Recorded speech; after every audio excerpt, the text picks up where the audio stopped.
Welcome back to Drams and Dragons, a podcast about fantasy and, well, generally about whiskey, but right now it's about fantasy. And it's going to be a lot of ranting about fantasy because we are going to get into the second half of the Wheel of Time Amazon show, season 3.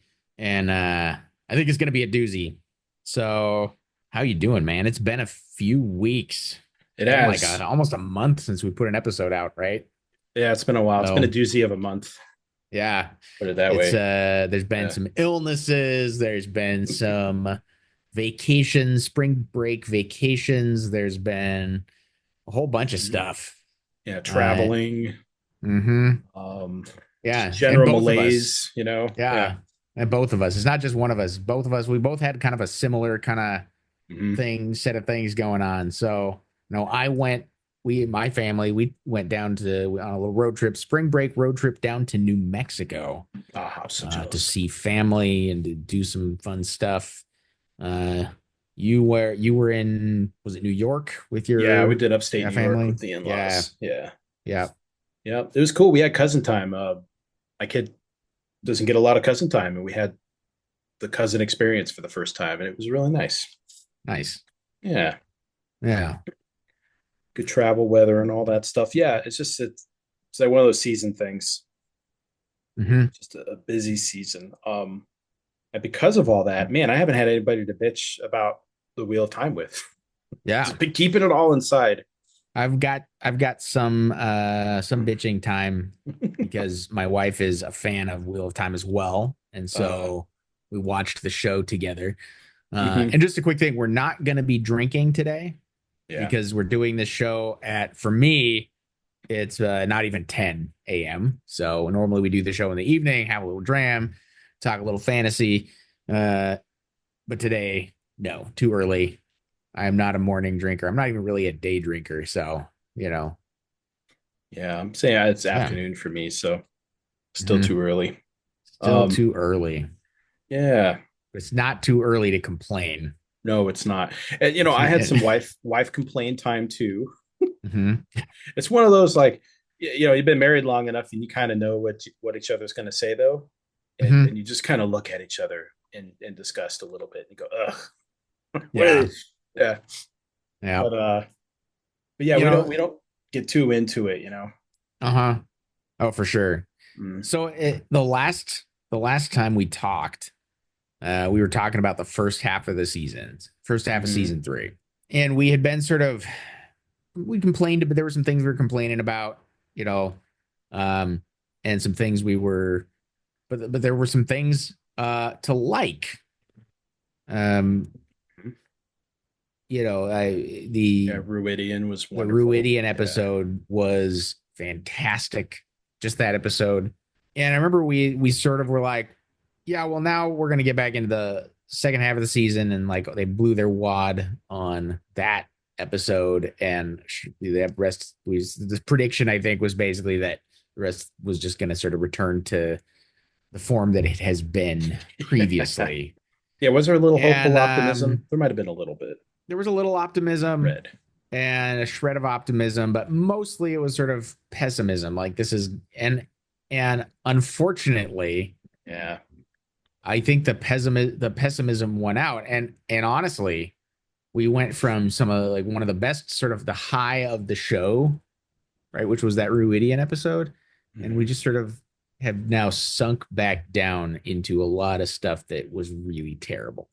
hmm They did sort of everything that I said that we said they were doing wrong. I had said, oh, this is like they're trying to be Game of Thrones, you hmm know, not just in terms of popularity, but in terms of you know killing people off and being edgy and dark for no reason. Uh, they're trying to be Game of Thrones. Well, that's all they did. The second half of the season was just a string of decisions that made me think that somebody there thinks they're making Game of Thrones, not Wheel of Time. hmm And we get into the specifics as we go. Occasionally, I've been called a funny person. and I enjoy making people laugh. And there's this point when you're being funny and making people laugh, when you tell like something that's really funny, and like a whole group laughs, and you get this flush of feeling good. And then Mhm. someone looks at you and like, say something else that's funny, and then you're like, oh God, and then you just completely fuck it up. That was my feeling when I watched this. It was yeah, you can feel there's a lot of tension. It feels like with the writing and the script, and and yeah, I think you said it really well. Uh, they just they went back into the Game of Thrones area, and it just my overall. I was so confused. Like this show doesn't know what it wants to be. It has these moments of glory, and then it flubs it after that. And yeah, it's left me. We can get into this more, but yeah, it's left me feeling basically the same about the show. Maybe even more pissed off because they show how good it could be. Yeah. So, anyways, Yeah. yeah. So where do we start even? Oh man. I think I want to start with what I guess I perceive as the biggest missteps the show has made yet. Okay, yeah, let's hear it. And it's killing off characters Yes. unnecessarily. Characters who should survive the whole book series, the whole show. Yeah, very bold Or choices too. or Like, if yes, bold choices. And if not the whole series, there's one character who survives most of the way. One of the mhm, coolest character arcs in my opinion, this is my opinion, of course, this is one of the coolest character arcs in the whole series, the book series, I mean, uh, is just has been cut, snipped, is mhm. done. We do not get the redemption arc that this character has. They're just dead. Yeah. Uh, and then one of the other characters, I feel like that they kill. One of the other characters they killed. We can get into specifics of who these were and how they died and what they did in the books. But the other one is they basically killed Robert Jordan. Yeah. Yeah, I They know, killed off right? Robert Jordan. It's ironic. And they literally killed Robert Jordan, his character, his stand-in character, which yeah is I don't know if it's ironic, but it is kind of ironic, I guess. But it is definitely indicative. It is symbolic for what they're doing to the show, in that they literally fucking killed the stand-in character for Robert Jordan. Yeah. I think the irony is they might not have realized that. And That they and might not understand the books well enough to know that that's what they're doing. yeah. They've killed Wheel of Time. They've killed Robert Jordan. Ooh. Yeah. And it sounds hyperbolic, but it's not. It's because it's not Wheel of Time anymore. Um, Yeah, and because yeah. who I'm talking about is the character Loyal, Mm, who's the Ogier. He's a character who's introduced uh pretty early on in the books, right in book mhm, one, and then he's one of the handful of characters that survives all the way through the last battle, all the way to the end of the show. Well, sorry, not of the show, all the way through the end of the books. mm. And notably does not survive all the way through the end of the show. He's killed in season 3. Um, I guess I should put a spoiler alert on all this. Yeah. Um, I'll just put spoiler alerts in the title for the episode. Cool. Yeah. People should know though. People should know we're gonna be. I mean, this is a bitch fest. There's spoilers. Yeah. Everything's spoilers. But they fucking kill off the character. I mean, this character is a writer. This character is a historian. This character is telling. He's the guy that is present through all the events of the books to tell the story to the next generation, to the survivors, to the world in the future. And you could almost see the entirety of Wheel of Time, the Wheel of Time series, the books being his sort of secret history, his personal firsthand account history of Mhm. all these events. Um, Essentially, as the writer, as the historian, he is the stand-in for the author. Mhm. Uh, that being Robert Jordan. Yeah. He shares a lot of characteristics of Robert Jordan, allegedly. He's, sometimes writers write themselves in. And I know that, like, we've talked about this, or you've talked about this, especially with how Matt shares some characteristics with Robert Jordan. And Robert Jordan famously had said, like, oh, there's these sort of elements of him written into each of these characters. Well, if there is a character that is written in as the author, it is Robert Jordan. And they couldn't fucking help themselves. And they had to kill off a character to surprise the book readers. And they chose to kill off Loyal. Mm-hmm. Oh, yeah. And the trend you're seeing. So, I mean, same kind of thing we talked about. The trend I see in the book is in their pursuit of Game of Thrones. They are snipping kind of parts of the book that they deem to be snippable, and they're snipping threads of the pattern, Dustin. Oh yes, thank you, Gus. That's way better. So, so I like that analogy too, because they're snipping the really important threads.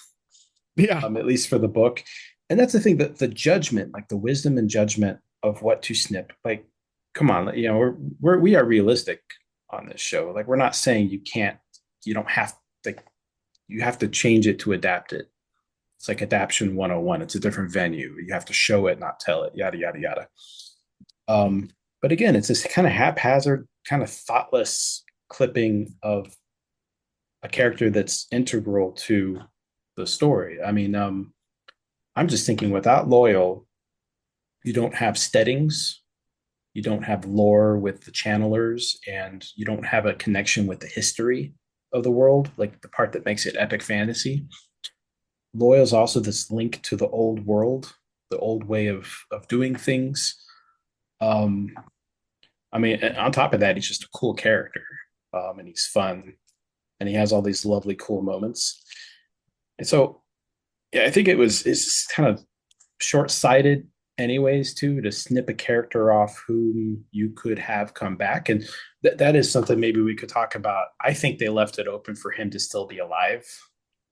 Because you didn't see him die, and as he's falling, you see off in the distance on the bottom, you see like a bit of the area that I forget what it's called, the dark realm thing that's taken over by shadow that he's walking through. But you see a little bit of it. If he's dead, it's short-sighted. Feels kind of cruel and heartless too. And it just feels mean, and not in a fun, cool way like Abercrombie. It feels just kind of like pithy. Like, we have to get our viewers invested in the show, so let's kill off a character people like. Like, why? Yeah. And I want to caution people two things about being like, well, maybe he's not dead. Well, there have been some interviews where it has been indicated that that actor, that character are gone from the show, at least from set. They were saying they were saying their goodbyes. There was, it doesn't mean that you couldn't bring him back at a later date, but I would say, let's say hypothetically that he is still alive, that they do decide to bring him back at a later date. I would say that, frankly, is terrible storytelling, and it negates the sacrifice that you were trying to sort of hype up. It reduces the meaning of it significantly. It sort of comic bookizes characters in stupid ways. Yeah, it cheapens cheapens the sacrifice. It cheapens the character. Why? Which in itself is a really cheap way reason. It's and so like you're trying to like, you're just sort of like, I don't know, bungeeing people like back and forth in a really stupid way. That's just not good storytelling. So if he's dead, that is actually better storytelling than if he's actually alive. I know, right? Secretly alive. That it's stupid. It's a bad adaptation, but it's better storytelling if he's actually dead. Yeah, and so with a track record, he will probably be alive. Yeah. I am anticipating. The loyal will spring back to life Oh magically God. Yeah. because, Now well, uh, the thing that they sort of did at the end, sorry to cut you off no, there. yeah, no, The you're the good. thing they did at the end was that they actually sort of made him briefly the narrator. I could see them making him the narrator. Um, Mm, I don't love that. I think his character is really cool. I would love to see his character continue rather than be killed off. But I could see them using him as like a voiceover narrator, sort of when they need a narrator for a moment or two. I don't love that again. I yeah. think it's a poor choice. Killing him off in the first place is a poor choice because he's a great character. He's a great companion character. Hmm. You know, that would be, but it would be, like I said, a worse choice to bring him back. If Yeah. they make him a narrator, you know, I could see them doing that, Yeah. which would be, I don't know, making the best of a crappy situation. Yeah. It's just, it's another example. I think it's one of the biggest failings of the show. It's another example of the plot driven plot instead of being a character driven plot. Mhm. Um, the the book, that's kind of a theme in the book. They're all part of the Wheel of Time. Souls are basically being spun out in the pattern. Like when you die, your soul is kind of resurrected sometime, and it's this cool thing where their fate is involved, and you have people that can, like Rand and Perrin and Matt, who can kind of change the pattern around them. There's an element of that Deus Machina kind of thing, but in the show, uh, it was even just the fact that there's a sacrifice, I think, is a really lazy show trope. Like, oh, let's make a fun sacrifice scene so people feel feelings and stuff. And it's like, I would Mhm. much rather have meaningful scenes. Maybe a little, maybe some less slow mo shots of a lake. Maybe have more dialogue and maybe have people talk and interact and have a fucking story. And instead, they have this. It was stupid, by the way. I just thought the whole scene was stupid. It's basically Loyal doing a Gandalf Yeah. like right in front of the gate, and then he's like, "I don't know how to close the gate." Even though in the book it's very simple, he has a leaf and he closes the fucking gate. And so in Yeah. this one, all agency is taken away from him as a character. He's no longer an Ogier, master of the gates, master of nature, and stuff like that. He's just this dude who's, I don't know, suddenly now he's like a warrior, and then the Aiel there, like, oh look, he's a warrior, and then he gets the great idea to just pound the floor, sacrificing himself in the gate. And it was just, they could have done so much. They could have had Machin Sin come. They could have had him lock the gate at the last second and have like the evil wind thing come and kill all the dark creatures. Like anything could have been cooler than Yeah. just the stupid sacrifice scene. So yeah, it and it was hard too because it's not like the rest of the episode was my favorite either. And so get done with this episode where I struggled through it, and then it was like a slap in the face at the end. Like, oh, by the way, Yeah. here's a stupid death scene with one of your favorite characters. Now he's dead. Mhm. Yeah. Here we go. And then to not, there's another part of that episode that really pissed me off. Hmm. And I don't really have any sympathy for Oh, them, which is that Tam isn't even in it. yeah, no Tam. No Tam. Tam is integral to that whole sequence. Tam Yeah. is, for reference, Tam is Rand's adopted father. Mm-hmm. They even have a great actor who played him in the first season. Oh, so good. Who's the I am blanking on the actor's name. Actually, feel bad about that. But it's the guy who played Roose Bolton in Game of Thrones. It's a Game of Thrones actor, but he's actually a very Mm-hmm. good actor, and he did really well. I felt as Tam's father in that like first like episode, or was it one episode, two episodes? Anyway, that Michael McGelliton. yeah. Yeah. Anyway, he did a really good job playing Rand's adopted father in like the first season, and when he's supposed to come back is this season, Shadow Rising. He has a big role when Perrin comes back home to defend his home from all the Trollocs, whatever the fuck they're called. He's Mm-hmm. supposed to be there. And He's supposed to have an integral role in terms of training the people because he is a soldier, and he's supposed to have this really important role training the townsfolk to fight in a war, fight together. And he's just gone. As I understand it, there was a scheduling conflict. I think that's a bullshit excuse. You could fucking do whatever you need to do. Mm-hmm. But apparently there was a quote scheduling conflict. I can't imagine what else he's doing that is so much more important than the show. I imagine it was probably more either creative differences or money differences or Maybe listens to our podcast. Yeah, like, I mean scheduling conflicts is a bullshit excuse most of the time. It's just sort of like a we don't want to do it kind of thing. They throw it out. Well, we don't want to make anybody feel bad, so we'll just tell everyone it's a scheduling conflict. I can see that. And I don't actually have any information. It's just it would explain how shitty the episode was. Yeah. Haphazardly but it's just another fucking decision that gets made, another fucking thing that gets made. Where it's like, this is an important character actually to the books. It's an important character to Rand's story arc, and he's important to Perrin's story arc. He's important to the world. Like, he matters. He's the guy that, like, and I think it's an important part of what you were talking about just a minute ago, which is that these books are character driven. Mm-hmm. Right. And the show doesn't seem to really understand that very well. And they've made it plot driven, story driven. Like, these events are just sort of happening. Yeah.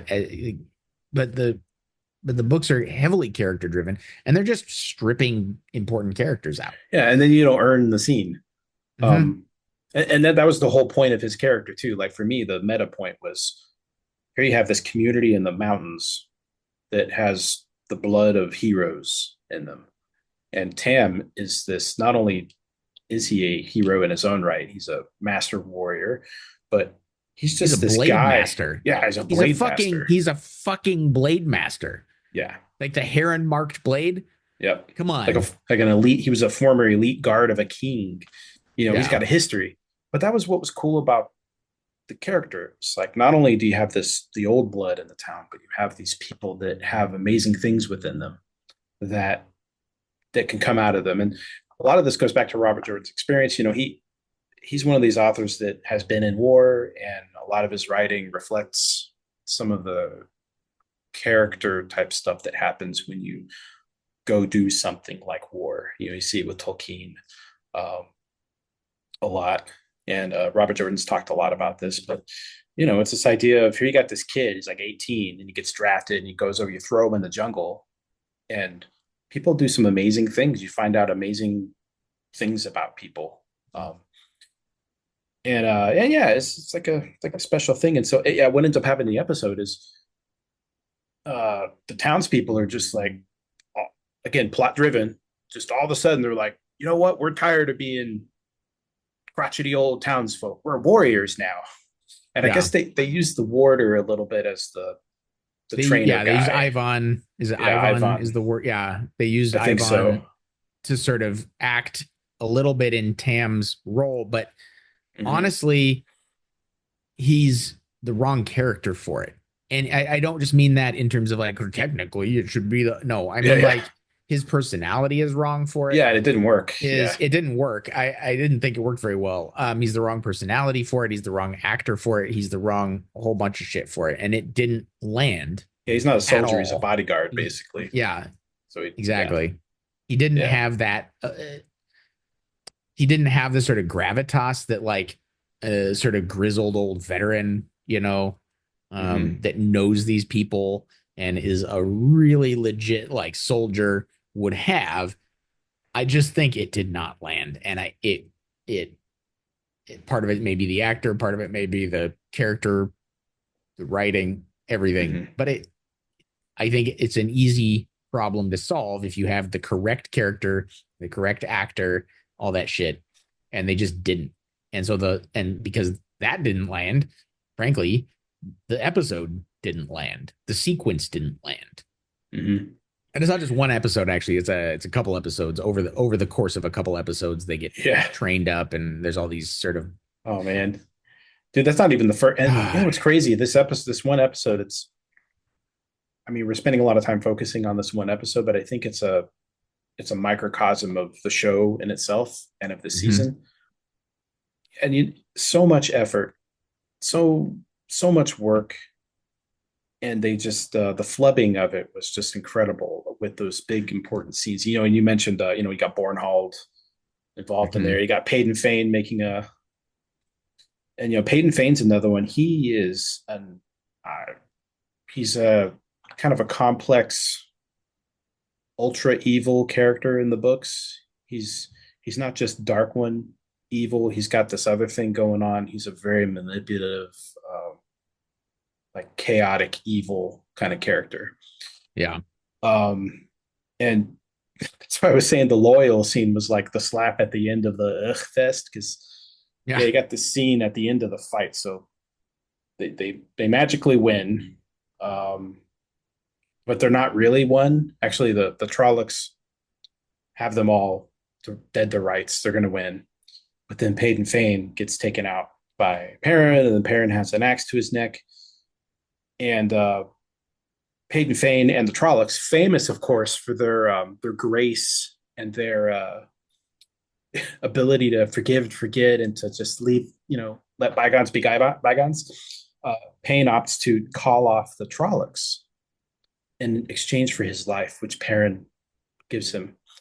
Um, and I was stunned Yeah. by the scene. I couldn't fucking believe they had the balls to write that and then act that and then like show their faces afterwards, Mhm. because it was so awful. And that's not even counting the Bornhold stuff.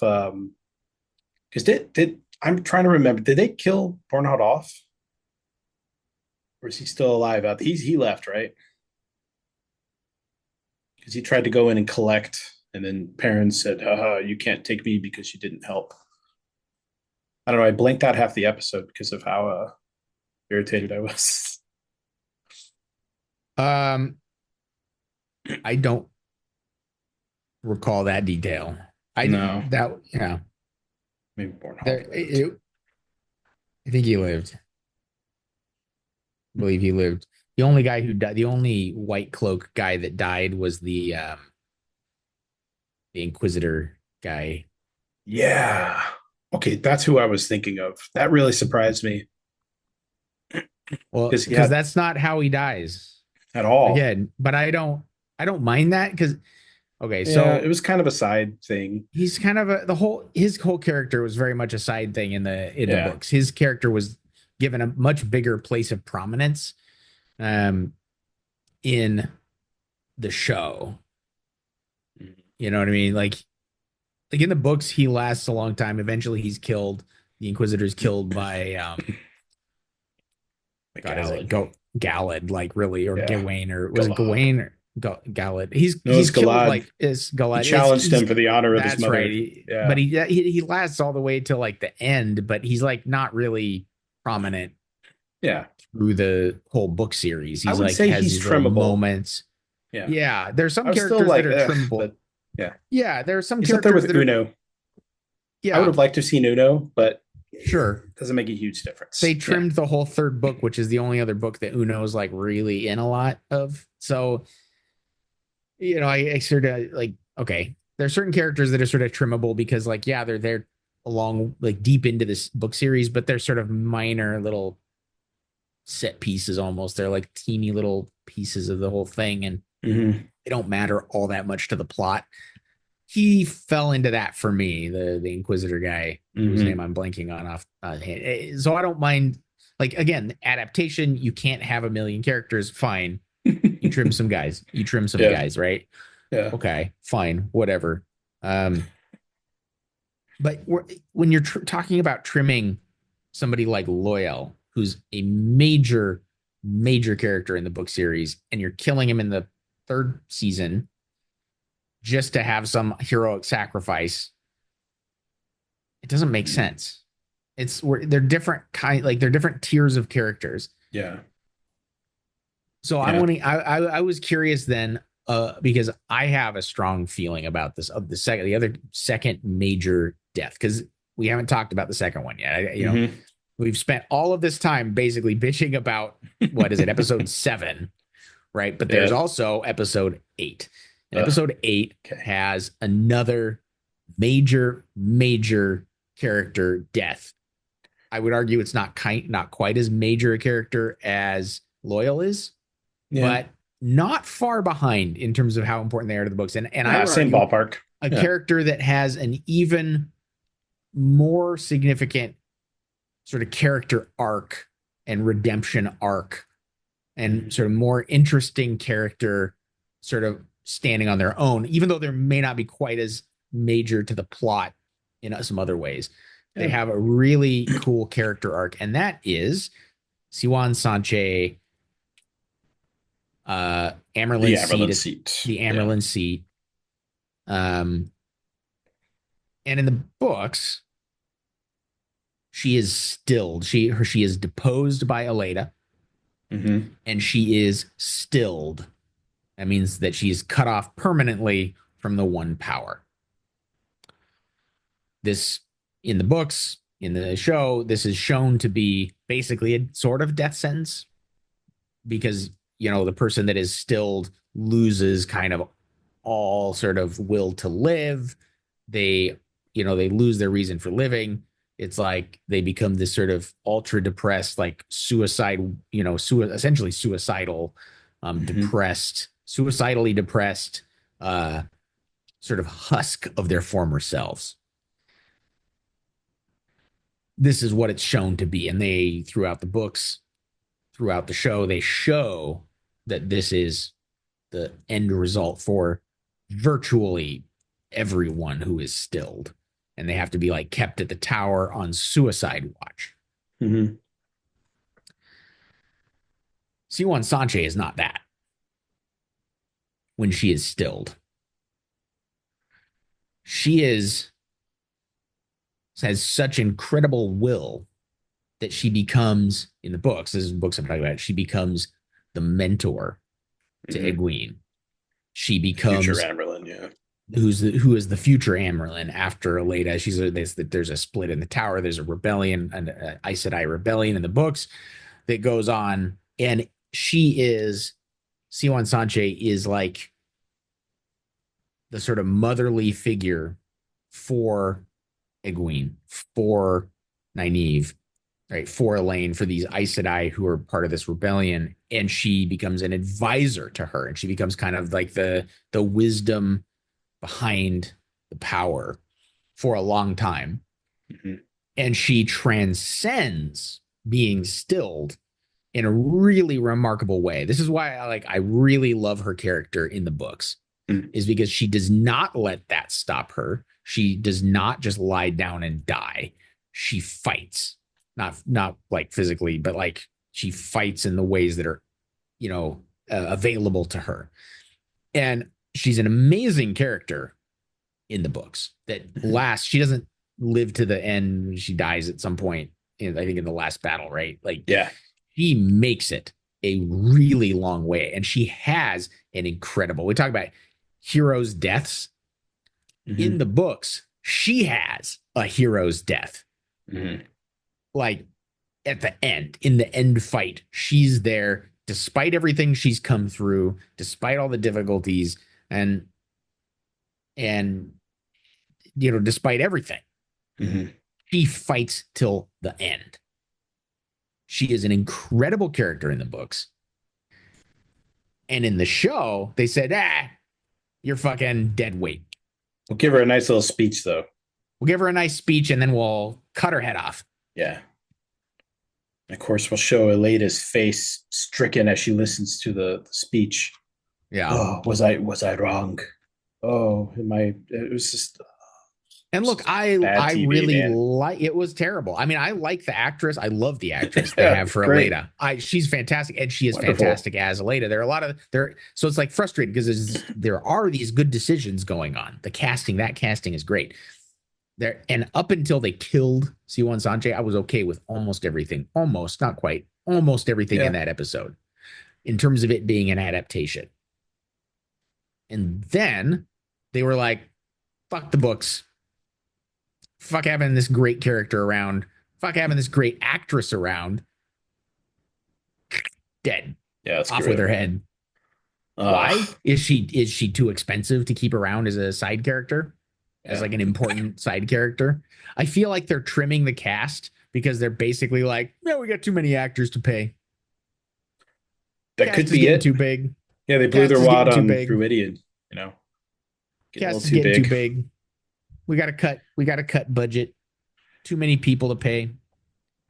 Again, Uh, I asked the question, if you didn't want to make the show The Wheel of Time because it's too big and too expensive, then why did you sign up to make it? mhm. You know, Yeah, it like seems an awful lot like like they're just making their own show. TV and It's movie not. studios have whole departments who are very good at telling you what the budget's going to be to make a thing Mhm. based on the number of characters, based on the scenes, based on the special effects, based on all of the things. They're very fucking good at telling you this is going to cost you $1 billion to make, or this is going to cost you $50 million to make, or anything in between. They're very, very fucking good at it. You knew how much it was going to cost. You knew how many actors you were going to need. You knew all of this Yeah, before going in. Why did you fucking do it if you were just going to butcher it yeah. to make it work? Just That, say, no, oh, it's too much. yeah. Just say, no, it's too much. We can't do it. That's why, that really puts a nail on what I was talking about earlier, like that feel of the show where it's like there's different elements at play and they're like conflicting against each other.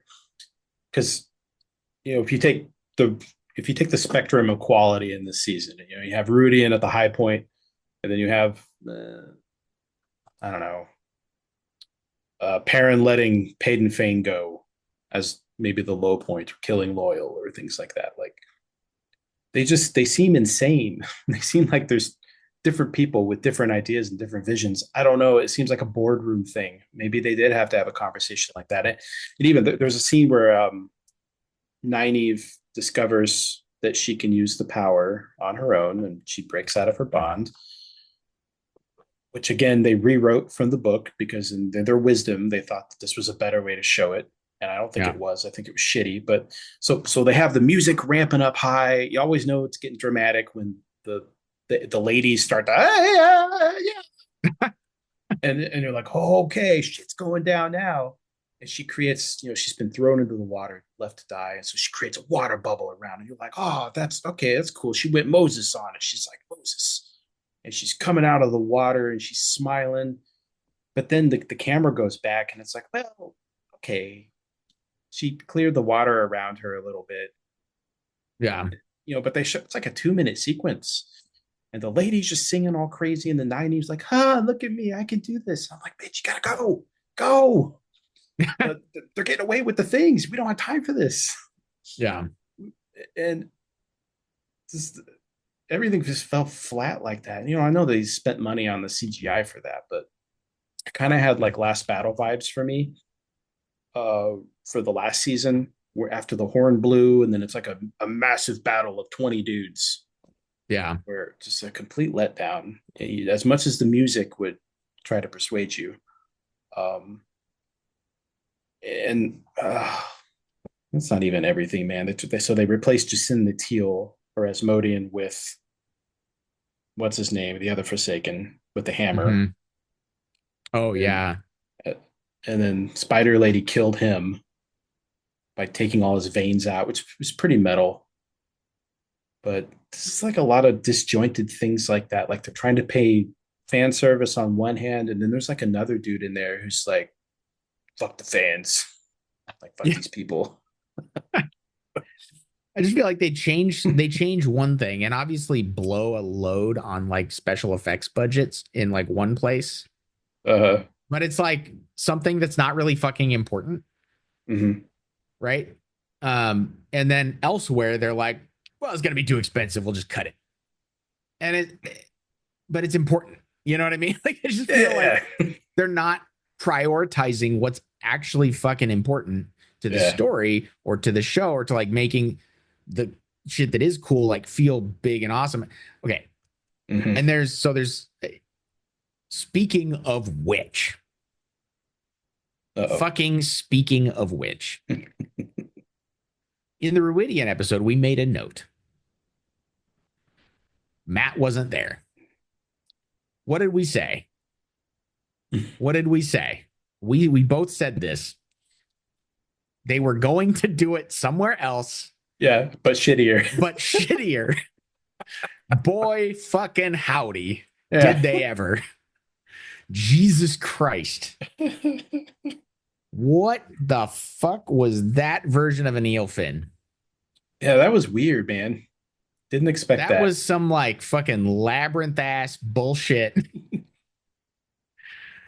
Oh my God. What the fuck was that ale fin? Oh, Just okay. like the pained like groan, like, oh, what did they massacred my boy? Yeah. Fucking, oh my God. Uh, What in the fuck was that? I'm not What sure. in I the think I fuck think they of blew their budget like on it though. a labyrinth A lot of yeah. fucking makeup department shit was that? Hmm. Oh my God. Oh, it was weird. Yeah, Katie and I gave each other a look. I mean, and back to the book stuff. It's completely different than the book. Um, Utterly Utterly different from the different. book. They did have the outfit made of human leather, which I appreciated their effort on that. Yeah. That was cool, but everything else was pretty damn weird, man. And not like weird in like an Aelfin weird kind of way, like weird in like a what the fuck are you doing kind of way. Why?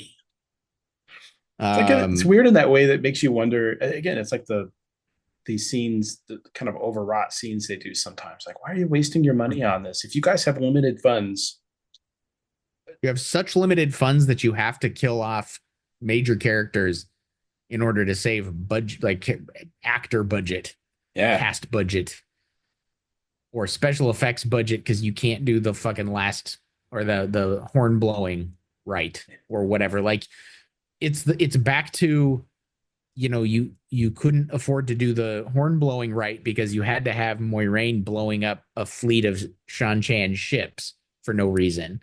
That was like you spent this huge amount of money on that budget, and then you couldn't do it right with the fucking charge of the Children of the Light and the horn blowing and like the Hmm. battle above Falm. Like you couldn't do that because you spent all this other money on like some bullshit.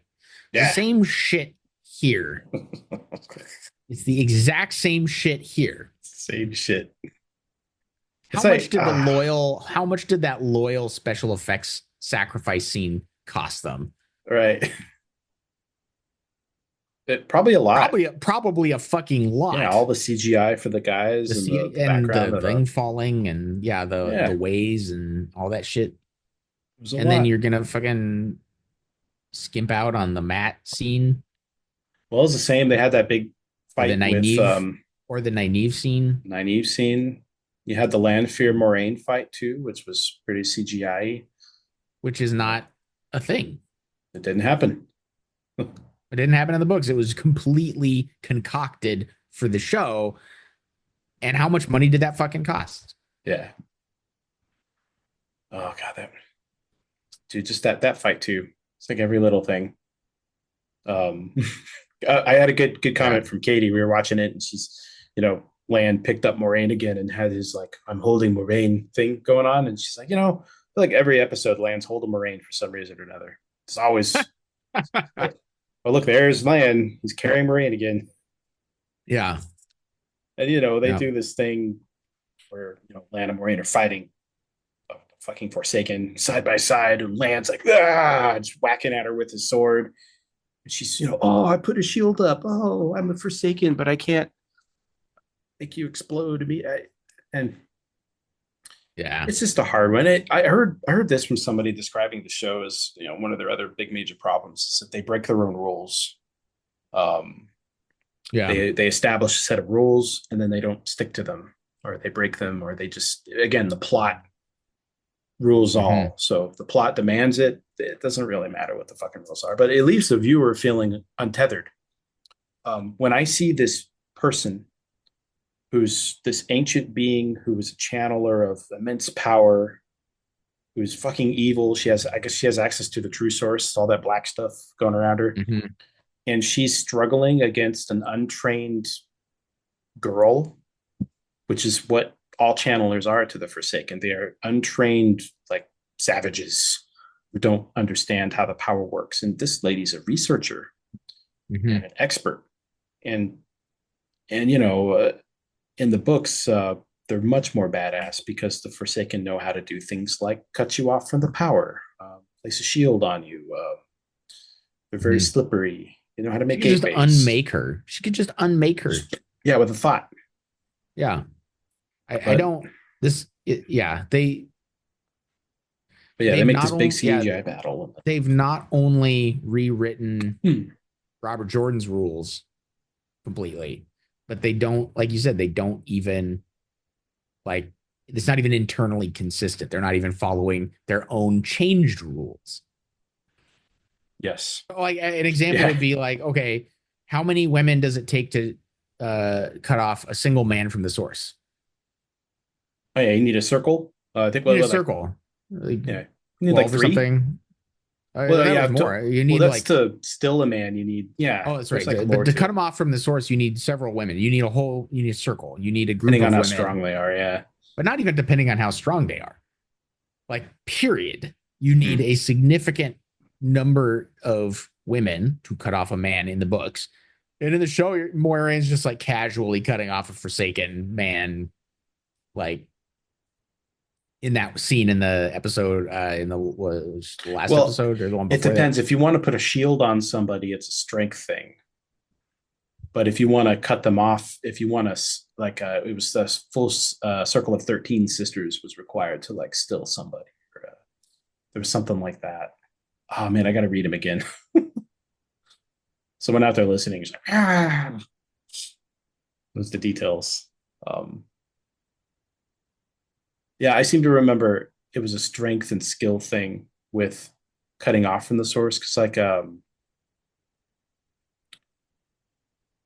because with Rand, remember they needed a full circle of 13 to cut him off. There was something like that. I don't remember. It's not even that important. Yeah, it's not that important.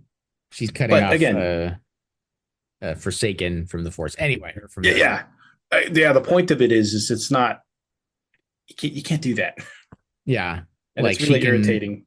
Yeah, and again, they're using the true power. So I know that, like, just to explain for non-readers, there are there's Saidar and Saidin, right, which are the male and female halves of the power. There is also the true power, which both of them come from. And it's vastly more powerful than either of them.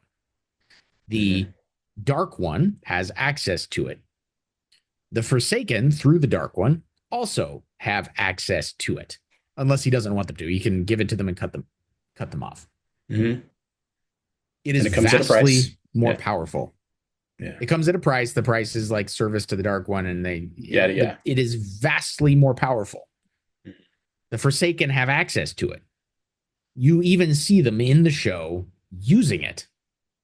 That's why the Forsaken have this like black looking power, is because they've been given direct access to it. None of the things that Moiraine or Lan or anybody else, frankly, other than other Forsaken, or maybe even Rand, none of the things that most of the people around them are doing should matter to them. It's like a flies buzzing with the, it's just another major change. It's indicative of the sort of simplification and dumbing down of many of these choices that they've made. Which takes all the excitement, I think, away from it. It removes the stakes. Yeah. A fight with a Forsaken is fucking serious. The stakes are fucking high. They are ridiculously powerful. You cannot fuck with them. Yep. Unless you're maybe Rand powerful. And dude, in the books, or Rand or Nynaeve, basically. Nynaeve is I mean, I don't think the books have done a very good, I don't think the show's done a very good job of explaining that Nynaeve is like dragon powerful Yeah. with, but on the female side, like she Yeah, they kind of genuinely is paid lip like service to it, they, but yeah, they sort of briefly mention it, but in the books she's that strong. yeah. Just, um, Yeah, and as I was saying, how they change everything and make it shittier. The books reflect that. I mean, that the scene where Moraine and Lanfear have that confrontation, it's fucking epic. And mhm. Lanfear, she's got like Galadriel vibes in that scene. She is an all-powerful, spurned woman. Maybe Yeah, not the spurned part for Galadriel, but she's a scary fucking lady, and she is out for blood, and she's about to lay waste to everything and everybody. yeah, And Moraine doesn't overpower her because you can't. She's too yeah, powerful. She tricks her because she's yeah, still human. And which again, it makes her character awesome. Moraine isn't a badass because she's all powerful. She's powerful because she thinks, she uses her head. Which another, I mean, when this goes on well, to some, yeah, go ahead. and this doesn't even happen. The fight between Moiraine and Lanfear doesn't even. Which book is that? It is Fires of Heaven, isn't it? Yeah, I think so. It's just not until they get to Ilion, Yeah. yeah, Ilion docks, I think, where that happens. So it shouldn't even happen here. And yeah, it's just, oh my God, it's just thing after thing. Yeah. There's I could literally just bitch about this season of Wheel of Time I did have one thing I liked. all day. Pull up, yeah. Oh, what'd But you like? No, I'm oh, curious. What'd you like? I liked how they showed Balefire removing somebody from the pattern. Okay. Yeah, Right. That that was was kind of cool. cool. Yeah, That was cool. But they're gonna break those rules in like 5 seconds yeah, anyway. they So they will. Yeah, but yeah, it was kind of cool because for those who don't know, Balefire removes your thread from the pattern. You are no longer reborn. Your thread no longer exists, and depending on how powerful the Balefire was, your thread gets burned farther back into the pattern. It goes like back through time. And so they had this scene where the lady shot a rod of balefire through the roof, and the roof was all cracked. And then, who was it that did that? Was it Elaine? Yeah, Elaine comes up yeah. and she balefires her, and it's really cool. Like it takes her and it like burns her, and then you see her go back in time, and then the rent and the roof goes away, and it was like, okay, that's cool. That's Yeah. the one shining spot for me. The Trying to one. be positive. Yeah, that's it. Yeah. Yeah. The other thing that I'm happy with is I think Yeah, Tom is great still. Benedict. I like his I'm not sure how I character. feel about Tom. I What? like the actor. Yeah, I do like the I actor. think the actor's doing a pretty good job of the character. Pretty good I job with what he's given. I dislike his lack of mustaches. He needs a harp and he needs a gleaming cloak. But other than Well, that, he yeah, has I a like the gleaming guy. cloak. He has a gleaming cloak. It's just Eh, a really It's like a blah cool gleaming design. cloak. Yeah, it's not colorful enough. It's like But cool and sexy. yeah, Yeah. but I do like what the actor's doing with the material he is given. Hmm. Um, Cool. yeah, Yeah, I'd agree with that. I enjoyed him. I was very happy when he came back. Yeah, my bar is We, really low, man. I would like for yeah, the actor to kind of mostly match the vibe. I don't need a perfect. Just need mostly mhm. to match it, be outfitted in a way that mostly aligns, and then to not do stupid shit that's completely out of line with the character. So that's where my bar is. How did you feel about the hills of Tanchico? Uh, I thought they were trying to have their own like give a coin to your Witcher moment, Oh yeah, and for sure. it didn't land for It me. didn't Like, land. Yeah, it didn't land. it was just kind of cringe. Yeah, Yeah. And they spent definitely so much cringe. time on it. I know. How much time did they spend? They spent like it's like a full scene, Full sequence. Yeah. like a full scene. Yeah. Yeah, it's like I feel like their design for like Terabon and Tanchico in general is really cringy. I agree. It was off putting. I Um, it's like they were like, okay, it's like almost like a they wanted to do, they weren't sure if they wanted to do like, you know, Captain Jack Sparrow or like Bourbon Street or like kind of like a goth thing with like Yeah. lace. It's like I and then they just kind of mashed it all together, but then Yeah. it ends up Huh. having more like less of like a like edgy, like dark sort of underworld vibes and has more of like a kind of like the shitty pub at like a Ren Fair vibe. Yeah, it had more like Ren Fair vibe than It like, did. yeah, Yeah. Yeah, I think he nailed the cringy aspect of it, where it it was very was, cringy. And yeah. the Hills of Tanchico song was cringy as hell. The Yeah. whole that whole sequence. Yeah. Uh, Um, I did not care for that sequence. they're just, yeah, they're trying to create, again, I felt like that was a whole different person doing that scene. It was like, all right, hey, Lucy, it's your turn. What do you want? I want to do a cool pirate goth thing. All right, let's do it. Yeah. Fuck it. And Yeah. it's hard taking that as the whole, like it has such a different vibe to it than everything. Yeah, they wasted time with it. Thought it could have been better spent doing any number of other things. And yeah, the other character that's been involved with that, I'm still seeing how I feel on it. They've turned Moghedien into just a weirdo lady. Yeah. I think they're combining a couple different characters with her, like a couple different Forsaken in They her. are. They Yeah. are. Um, but you get to see compulsion used again. They had a fun compulsion scene, which did happen in the books in a different city, But it different did sort. happen. It did happen, Yeah. so that was kind of cool. Um, There was the another big scene is the Karakarn scene, oh, yeah. uh, which I'm sorry, but just if that scene, I'm not sorry. Who am I kidding? I'm not sorry. That scene could have landed if Mhm. Dune hadn't done it better. Dune 2 Oh hadn't done it yeah. vastly better, like just like not that long ago, and so much better. Hmm. Like the scene where he's like, I'm coming to just, break all the bonds and everything. And it's like, okay, you know, the scene with Timothy Chalamet and like where he's in the council chamber, like in Dune 2, Yeah. and it's a Oh, similar so kind of good. I scene. got to It's chill, basically Gus. the Got to same chill. scene, but in Dune 2, it's so fucking good. Yeah. Oh, I remember. When he's Yeah, like because it. shouting the prophecies at it, or it's shouting like he's read their minds and he's like shouting at them like what their innermost darkest thoughts are, and they're like, Yeah. and everybody's like bowing down, and like that scene is incredible. And then like the Wheel of Time version of that scene, because let's be real, Wheel of Time is like very inspired by Dune. You know, that the Wheel of Time version of that scene in the show just kind of sucks.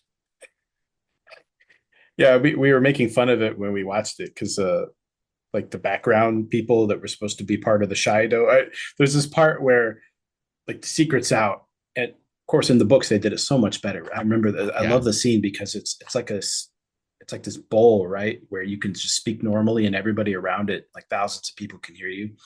Yeah. Um, and Rand just very slowly, he's like, I walked among the Avendus leaves, and I did this, and it's so cool. Like people slowly start to listen. But in the book, it's funny. He's like, I did this. It's like a hitting you with a hammer. And then the Aiel up there, they're all mixed together. They split like right down the middle. And half of them are like, we just happen to be on opposite sides of this. And do have a little bit of mixing afterwards, but we were making fun of it because it was just so like ham fisted.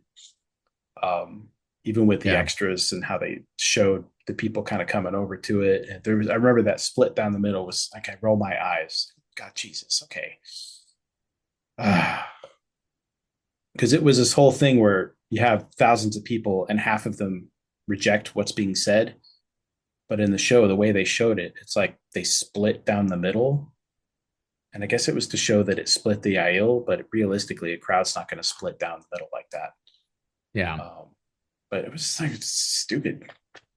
They took all the chutzpah out of the scene. Yeah. Yeah, didn't land for me, guest.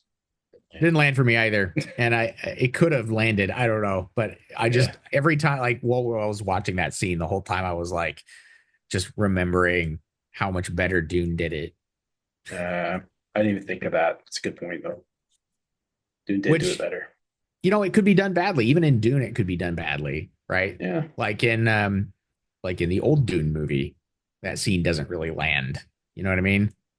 yeah, And then in the new Dune movie, though, the second one, like it's phenomenal. And and obviously it's not even a one-to-one adaptation. Like even in the movie, it's not a one-to-one adaptation. They yeah, had to change things to make it have that like oomph, to make it land and be just epic yeah, and like to get your spine ting. Like you have to change things. Even the movies, even the Dune movies change some things about the books. yeah. Obviously, they But had he had a to. vision. Yeah, yeah. But there was, He yeah, had there was like vision. this He had skill. core, Hmm. there was this core of the scene that like in the books, the scene where he essentially announces himself as the Karakarn in Wheel of Time books. Now we're talking about that scene lands, and the scene in the version in the show just sort of feels like it misses the sort of core. Uh, and I know that technically, like it's certain parts of that scene are pretty accurate, actually, at least to my recollection. I still need to read the book, blah blah blah, reread the book again. Hmm. Uh, but my recollection of that scene was not too dissimilar. But Hmm. I feel like, you're going to change things and just like, blah, willy nilly change shit. Like that scene had a lot more impact in the book, the way Yeah, it was described. And it just yeah, felt like it lacked oomph in the show. yeah, You're going to change things to give them more impact. yeah. That would be a good spot. Maybe That'd be good. ramp it up a few notches. I don't know. It's a good rule of thumb, though. Yeah, they keep. I guess that's the other major problem with this show is they have this tendency to neuter the important scenes in lieu of these scenes that don't seem to matter and that they make up. Um, and yeah, it's. I don't think it lands as a book reader. Honestly, people say they like it. It's really hard to separate. Just being a normal viewer who hasn't read it from reading the books. Um, But it's not a type of show I like to watch. Just in general, I don't. They just don't. They don't land the good punches they need to. And we usually have a palate cleanser show after we're watching. We'll watch like Mythic Quest. I don't know if you've yeah. seen Mythic Quest, but it's just a show about a game developer. It's not It was super a high little bit budget. too, it was a little bit too real for me, having been in that Uh, industry. uh, That show actually does a pretty good job compared to other shows I've seen. But cool. in terms of like capturing the sort of essence of a lot of Hmm. it, and it felt bad because it sort of captures the sort of toxic side of that Oh, industry. oh, In that's a good. Yeah, Yeah, we kept watching it, and it's real good. It gets you into the characters and stuff. But it's a low budget, character driven yeah, drama about a workplace, and still we'd use it as a palate cleanser because after Wheel of Time is so overwrought. This little show on Apple TV does a better job of landing these moments that make you hmm, feel and that make you care about your characters. And they respect their characters, they respect their audience. yeah. And it's amazing to me the contrast between the two. You have this gigantic budget with all these foreign locations and all this CGI, and they're failing at the very basics of what makes a show like memorable and impactful and like something you're gonna treasure. Yeah. So yeah, I just Well, that's why that one it's so episode was disappointing. amazing. It's why that Yeah, Ruidian episode was so fucking amazing because they actually did those things for fucking once. yeah, it was good. Uh, and as far as the response, I've been surprised at how many comments I've seen that are positive about it. And I guess I shouldn't be that surprised, Yeah, uh, because I feel like there's a lot of not, let's say, it's an Amazon show. I feel like there's a lot of responses that aren't maybe all that genuine. Everybody that I've talked to Hmm. human to human spoken with, has been disappointed by the show. Hmm. A lot of comments online have been positive. I don't know where they're coming from because it's not the people I know. It's not the people that I speak to. Yeah. I'll Some give echo you an chamber example. stuff. I think there's a little bit of that and a little bit of like, you know, I don't know. I don't want to say like shills or bots or whatever, but there's always that online. Yeah. Um, and the interesting thing, so I said I had an anecdote Oh yeah. that I want to come around to now that we're talking about response Yeah. to the show. This is not a personal anecdote. This is one from my wife, who she commutes Hmm. every day. We live in the Pacific Northwest. We live in the greater Seattle area. She commutes every day. She takes the ferry. She takes one of the fast ferries every day. She sits down. She chats with people. She has her little group of, she calls them her ferry buddies, because they all take Cool. the ferry like every day together. They all commute on the same little group. And she said that she was bitching about the show with one of her fairy buddies who is also a show watcher and a book reader. Hmm. And this never happens. And this is like a Seattle thing. And if you ever lived here, there's this thing called the Seattle freeze. People don't fucking talk to each other. People keep in their own little bubbles. People do not engage. People don't get involved in each other's conversations. It's very sort of rude to do. Like, you just sort Hmm. of sit there with your fucking headphones on, reading your book, knitting, looking out the window. Most people do. And if there's a conversation, maybe you overhear it. You just sort of, whatever, it's happening over there. It's not my conversation. It's sort of a very Seattle, like, I'm going to keep to myself kind of thing. They had people jumping in and bitching about the show. Yeah. You don't get that unless it's fucking real. Yeah, it's a big deal there in Seattle. Like, these are people they don't know who are like, yeah, the show sucked. What the hell? Right. That's how strongly people feel about this. Seattleites are getting out of their fucking bubbles and bitching about it. Oh, that's great. It is not beloved. This season was not beloved. Even if that one Yeah. episode was fantastic, generally, people do not care for this. At least in person, in real life, actual humans that are not just fucking, paid bots or shills or, they're paid engagement farmers or whatever the fuck. Like, real actual people do not care for this. Yeah, I mean, yeah, it's not good storytelling. It's not. Yeah. And yeah, dude. And it's Yeah, ruining the adaptation of one of the most beloved, phenomenal fantasy book series ever written. yeah. Millions upon millions of people have read this. This is like, maybe it's not Tolkien famous, but it's the next tier down from that. It's fucking huge. Mm-hmm. Honestly, I mean, it's bigger than Game of Thrones. Yeah. The book audience. I mean, Big, maybe Game of Thrones has sold more now, but that's because of the HBO show. Game of Thrones was pretty big when HBO decided to make the show. Like, Wheel of Time was bigger before the show, before the Game of Thrones show. Wheel of Time was way bigger. Everybody in like their mother had read the Wheel of Time books, or at least tried to. And I mean, literally, and their mother. Yeah. Right. My mom actually like read like the first half of the series or something like that. Eventually, Oh, cool. But I'm just saying, like, it's huge. Yeah. You go out there, you're going to find people who have read this. It's not actually that common. People don't read as much as you would hope. Yeah. And this is not being received well by them, by the readers, by the masses of readers that are out there. I think a lot of people are very frustrated, even if there are moments that are fantastic, like the Ruidian episode overall. And they just keep making these fucking stupid decisions, like killing off major characters. I am not delighted. I know there's this word that Amazon and Jeff Bezos and everybody fucking loves to use all the time for like what they want their customers to feel. They want their customers to be delighted by what they get. I am not fucking delighted by this, and I don't think very many people are. Delighted.